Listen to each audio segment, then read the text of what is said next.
Ketika seorang pemain berani berbicara jujur dengan fakta, namun malah dibungkam dengan sanksi dan skorsing. Sebobrok inikah liga kita?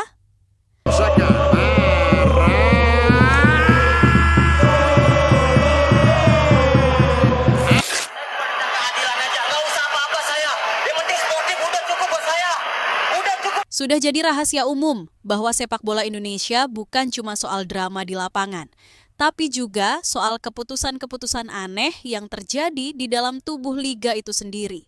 Dan salah satu yang paling menyedihkan adalah ketika seorang pemain yang seharusnya jadi panutan karena keberaniannya berkata jujur justru dibungkam dengan sanksi. Iya, dibungkam. Bayangkan di tengah karut-marutnya sistem kompetisi, keputusan wasit yang sering bikin geleng-geleng kepala, sampai jadwal pertandingan yang suka berubah seenaknya, ada seorang pemain yang akhirnya angkat suara, bukan menghina, bukan memprovokasi, hanya menyampaikan fakta. Fakta yang dilihat jutaan pasang mata, fakta yang bahkan sudah jadi bisik-bisik publik. Dan apa respons dari otoritas liga? Bukan introspeksi, bukan klarifikasi, tapi sanksi, denda, skorsing, seolah-olah berkata jujur adalah sebuah kejahatan besar dalam sepak bola kita. Lucu ya, di liga yang katanya profesional, justru kejujuran dianggap sebagai ancaman. Sementara mereka yang membuat keputusan kontroversial, yang merusak jalannya pertandingan, yang bikin malu sepak bola kita di mata dunia, tetap berkeliaran bebas, tanpa evaluasi, tanpa konsekuensi. Kita harus tanya, sebobrok inikah Liga Indonesia? Pemain-pemain diberi panggung, tapi tidak diberi suara. Mereka diminta loyal, tapi tidak diberi perlindungan. Dan ketika mereka memilih bicara demi kebaikan bersama, demi masa depan sepak bola Indonesia, malah dianggap membangkang. Padahal seharusnya kritik dari pelaku lapangan adalah alarm, peringatan, agar yang di atas bisa melihat ke bawah, bukan hanya duduk nyaman di kursi jabatan. Tapi selama kritik dibungkam dan fakta dianggap fitnah, jangan heran kalau kita akan terus jalan di tempat atau malah mundur ke belakang.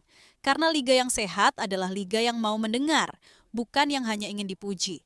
Dan sepak bola yang maju adalah sepak bola yang bisa terima kritik, bukan yang takut dengan kebenaran.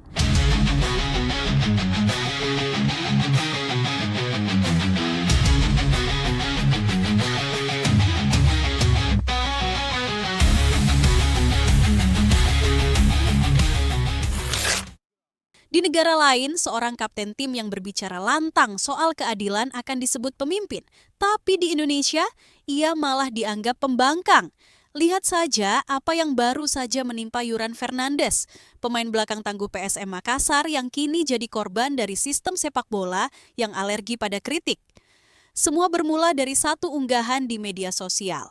Unggahan yang memang pedas, menyinggung soal kualitas liga dan menyentil isu korupsi dalam sepak bola Indonesia. Emosional? Mungkin. Berlebihan? Bisa jadi. Tapi apakah itu alasan untuk menghukum seorang pemain selama 12 bulan penuh dan menjatuhkan denda 25 juta rupiah? Itulah keputusan Komdis PSSI dalam surat nomor 163. Sanksi berat dijatuhkan kepada Yuran dengan alasan melanggar pasal 59 ayat 2. Dan pasal 141 Kode Disiplin. Intinya, karena berani bicara hal yang tidak mengenakan telinga penguasa sepak bola. Padahal, mari kita jujur sebentar. Apakah yang dikatakan Yuran benar-benar salah? Bukankah publik juga melihat betapa banyak keputusan wasit yang memalukan musim ini? Bukankah kita sudah berkali-kali dengar soal transparansi yang diragukan, jadwal berantakan, dan pengelolaan yang amburadul? Tapi di Liga Indonesia, bicara fakta bisa berujung bencana. Yuran memang sudah meminta maaf, sudah mengklarifikasi, menunjukkan itikat baik. Tapi sanksinya tetap turun. Sebuah respons yang terdengar tegas, tapi juga terkesan menolak bercermin. Masalahnya bukan soal Yuran punya bukti atau tidak.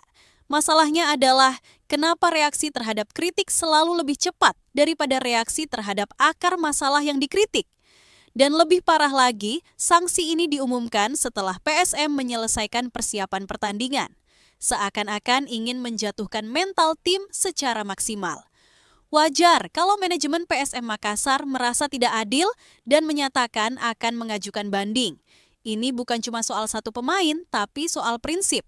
Soal bagaimana sepak bola Indonesia memperlakukan suara yang berbeda. Kita tahu, kritik pedas bisa menyakitkan. Tapi lebih menyakitkan lagi adalah ketika liga yang seharusnya berkembang justru lebih sibuk membungkam daripada memperbaiki. Hari ini yuran yang kena. Besok bisa siapa saja. Pemain, pelatih, bahkan supporter.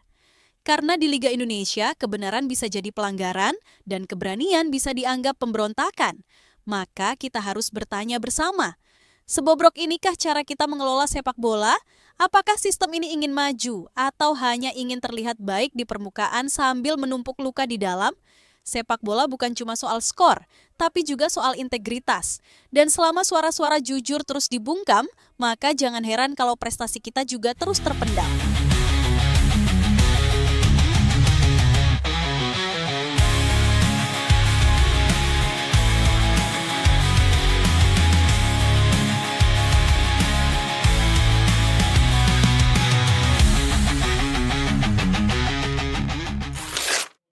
Kita jadi bertanya, apa sebenarnya yang dijaga oleh para pengelola liga ini?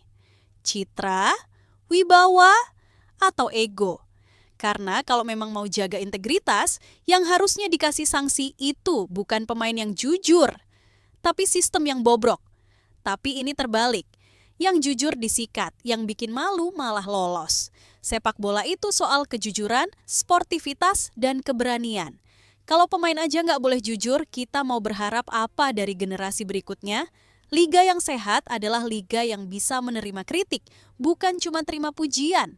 Kalau semua keluhan pemain, pelatih, dan supporter terus dibungkam, maka siap-siap aja kita akan jalan di tempat, bahkan mundur, dan terus-terusan jadi bahan tawa di Asia Tenggara.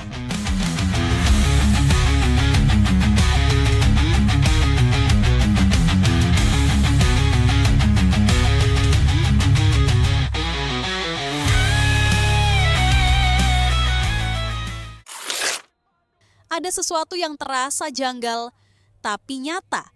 Sesuatu yang bikin kita bangga sekaligus miris di saat yang sama. Di satu sisi, Timnas Indonesia sedang terbang tinggi. Sesuatu yang dulu hanya bisa kita harapkan, sekarang mulai terlihat nyata. Ranking FIFA naik pesat, level permainan meningkat, pemain-pemain diaspora tampil luar biasa. Dan untuk pertama kalinya dalam sejarah modern, kita berbicara tentang peluang lolos ke Piala Dunia, bukan sebagai mimpi gila, tapi sebagai target realistis. Skuad Garuda bukan lagi tim pelengkap di Asia. Kita sekarang ditakuti. Kita sekarang diperhitungkan. Lawan-lawan yang dulu susah disentuh, sekarang bisa kita imbangi, bahkan kalahkan. Dan publik kembali punya harapan. Tapi di sisi lain, liga kita justru jalan mundur.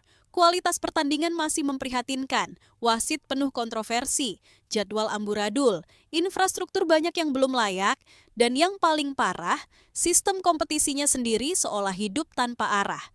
Miskin transparansi, minim profesionalisme, dan lebih suka membungkam kritik daripada memperbaiki akar masalah.